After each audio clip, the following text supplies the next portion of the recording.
The tragic truth is that Bob Lanier's death shocked fans everywhere. But the real story?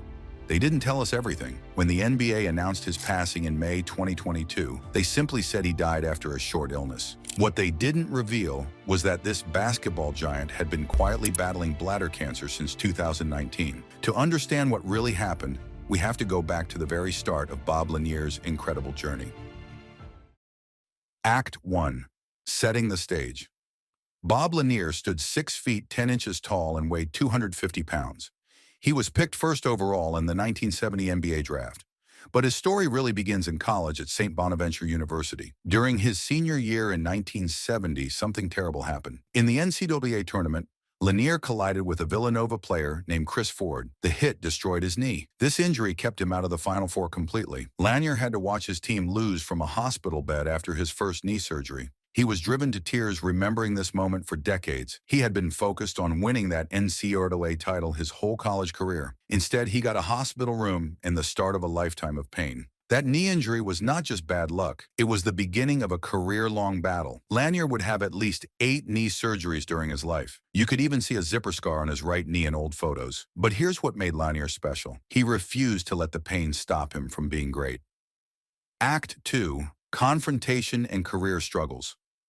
When Lanier entered the NBA with Detroit, he became a dominant force immediately. He had a sweeping left-hand hook shot that was unstoppable. He could score inside and outside, which was rare for centers back then. His rookie season numbers were solid, 15.6 points and 8.1 rebounds per game. But as the years went on, the knee problems got worse. Medical experts say that multiple knee surgeries can cause muscle weakness, joint instability, and higher risk of more injuries. Despite all this pain, Lanier kept performing at an elite level. He averaged 22.7 points and 11.8 rebounds during his 9 full seasons in Detroit. The real tragedy wasn't his personal pain, though. It was watching his team fail year after year. The Detroit Pistons had only 3 winning seasons during Lanier's entire decade there. They went 45-37 in 1971, 52-30 in 1973-74, and 44-38 in 1970, 1976-77. The rest were losing seasons, including a terrible 16-66 record in 1979-80. Lanier was brilliant individually. He made 8 All-Star teams and 1 MVP at the 1974 All-Star Game. He's still third on the Pistons' all-time list for points and rebounds. But the team around him was broken. The organization let All-NBA teammate Dave Bing leave after 1974-75 and never replaced him with another star. This created enormous frustration for Lanier. He was described as having a strong desire and will to win and being very motivated and very high energy. In the playoffs, he elevated his game even more, averaging 25.6 points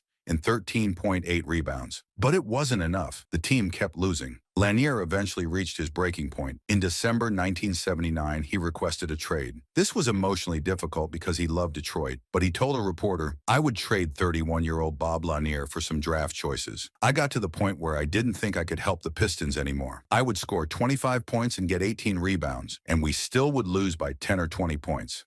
Act 3. Conflict resolution and redemption.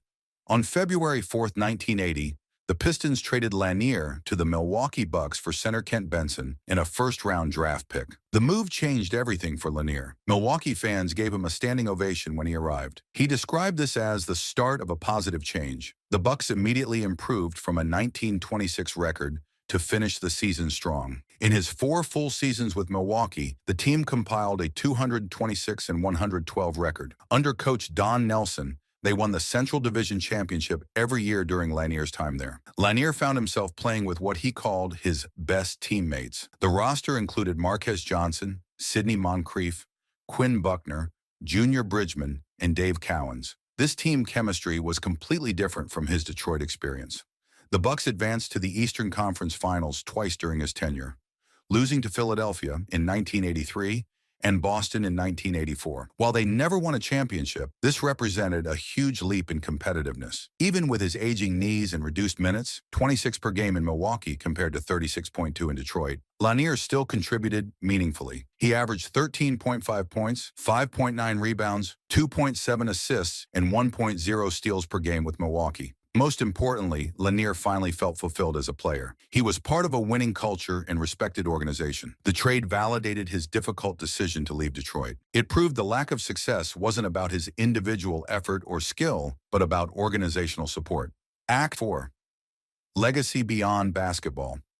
When Lanier retired in 1984 at age 35 due to recurring knee injuries, most people thought his story was over. They were completely wrong. His post-playing career became just as impactful as his time on the court. Lanier became one of the NBA's first and finest ambassadors. He served as a special assistant to Commissioner David Stern and continued in that role under Commissioner Adam Silver. Silver called Lanier a mentor and credited him with teaching him how to carry himself from watching Bob deal with people and his generosity of spirit. Lanier was instrumental in shaping the league's social responsibility programs. He served as chairman of the NBA's Stay in School program and the NBA Team Up program. Through these initiatives, he delivered educational speeches to middle and high school students across the country, encouraging community service and academic achievement. His leadership extended to the National Basketball Players Association, where he served as president in the 1980s. In this role, he helped negotiate a groundbreaking collective bargaining agreement that introduced the NBA's first salary cap and drug testing. Commissioner Stern recognized Lanier's